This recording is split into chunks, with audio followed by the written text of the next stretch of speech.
ഫലസ്തീനും ഇസ്രയേലും തമ്മിലുള്ള വെടിനിർത്തൽ ലംഘനവുമായി ബന്ധപ്പെട്ട കരാർ അത് US ആയിരുന്നു ഡ്രാഫ്റ്റ് ചെയ്തത് എന്ന് ഒരു പരിധി വരെ നമുക്ക് പറയാം. കാരണം US തീരുമാനങ്ങളാണ് അവിടെ നടപ്പിലാക്കാൻ ശ്രമിച്ചത്.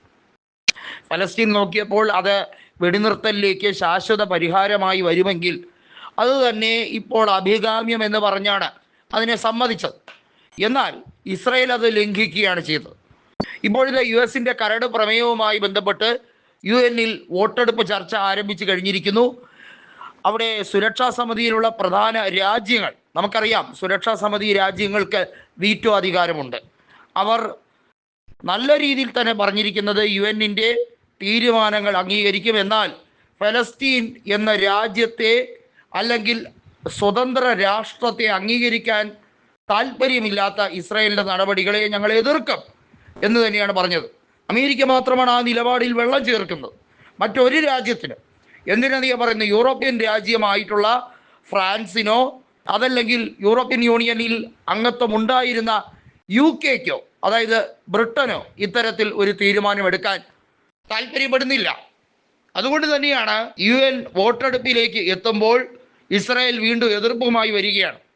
ഇസ്രായേൽ പ്രധാനമന്ത്രി ബെഞ്ചമിൻ നെതന്യാഹു പറയുന്നത് ആന്തരികമായും ബാഹ്യമായും തനിക്കെതിരെ സമ്മർദ്ദമില്ല, എന്നാൽ ഫലസ്തീനിൽ സ്വതന്ത്ര രാഷ്ട്ര പദവി കൊടുക്കുന്ന കാര്യത്തെ പറ്റി ഞങ്ങൾക്ക് പൂർണ്ണമായി അംഗീകരിക്കാൻ കഴിയില്ല. എന്തെന്നാൽ ഹമാസ് ഫലസ്തീനിൽ പിടിമുറുക്കുകയാണെന്നും ഹമാസിൻ്റെ കീഴിലുള്ള ഭരണം ഒരു രീതിയിലും ഇസ്രയേൽ അംഗീകരിക്കില്ല, കാരണം അത് ഇസ്രയേലിനെതിരെയുള്ള ഒരു ഇൻഫിൽട്രേഷന്, നുഴഞ്ഞുകയറ്റത്തിന് കാരണമാകും. ഞങ്ങൾ അതുകൊണ്ട് ഇതിനെ എതിർക്കും, അമേരിക്ക ഞങ്ങളോടൊപ്പം നിൽക്കും എന്ന പൂർണ്ണ വിശ്വാസമുണ്ട് എന്നാണ് നെതന്യാഹു തട്ടിവിട്ടിരിക്കുന്നത്. ബെഞ്ചമിൻ നെതന്യാഹുവിനെ എല്ലാ രീതിയിലും സമ്മർദ്ദത്തിലാക്കുന്ന തീവ്ര വലതുപക്ഷ സൈനിസ്റ്റ് ഗ്രൂപ്പുകൾ, സഖ്യകക്ഷികൾ ലിക്വിഡ് പാർട്ടിയോടൊപ്പം ചേർന്നുകൊണ്ടാണ് നിലവിൽ ഇസ്രയേലിൽ കേവല ഭൂരിപക്ഷത്തിൽ കഷ്ടിച്ച് ഭരണം മുന്നോട്ട് കൊണ്ടുപോകുന്നത്. എന്നാൽ നെതന്യാഹു എടുക്കുന്ന തീരുമാനങ്ങൾ അന്തിമമായിരിക്കും ഇസ്രയേലിനെ സംബന്ധിച്ചിടത്തോളം എന്നിരിക്കെ ഇവിടെ തത്തിക്കളിക്കുകയാണ്. ഫലസ്തീൻ്റെ മോചനവുമായി ബന്ധപ്പെട്ട കാര്യങ്ങൾ തന്നെയായിരുന്നു അമേരിക്ക മുന്നോട്ട് വെച്ചതെങ്കിൽ അമേരിക്കയ്ക്ക് ഇപ്പോൾ ഒന്നും അറിയില്ല. ഇസ്രയേൽ പഴയ നിലപാടിലേക്ക് പോകുന്നു. ഇത്തരത്തിൽ ഒരു ആളെ വിഡ്ഢിയാക്കുന്ന രീതിയിൽ, പമ്പര വിഡ്ഢികളാക്കുന്ന രീതിയിലുള്ള ഒരു ഒത്തുകളിയാണ് ഇപ്പോൾ ഈ രണ്ട് രാജ്യങ്ങളും കൂടെ ചേർന്ന് ബാക്കിയുള്ളവരെ, അതായത് ബാക്കിയുള്ള സുരക്ഷാ സമിതിയിലെ രാജ്യങ്ങളെയും മറ്റുള്ള രാജ്യങ്ങളെയും ഫലസ്തീനെ പ്രത്യേകിച്ചും ഈ വിഡ്ഢികളാക്കുന്ന രീതിയിൽ, പമ്പര വിഡ്ഢികളാക്കുന്ന രീതിയിലുള്ള ഒരു ഒത്തുകളിയിലേക്കാണ് കാര്യങ്ങൾ കൊണ്ടുപോകുന്നത്.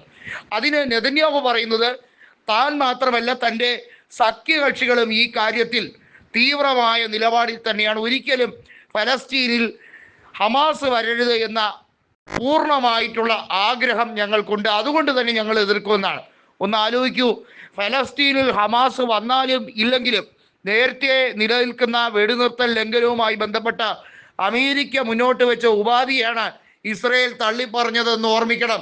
ഇതാണ് റഷ്യയും ചൈനയും ചൂണ്ടിക്കാണിച്ചു കൊണ്ടിരിക്കുന്നത്. നിങ്ങൾ വല്ലാതെ പ്രകോപനം കൊള്ളുന്ന രീതിയിൽ ജനങ്ങളെ മുഴുവൻ പമ്പര വിഡ്ഢികളാക്കുന്ന രീതിയിലുള്ള നിലപാട് നിങ്ങളത് പിൻവലിക്കൂ എന്നാണ് ഇവർ പറയുന്നത്.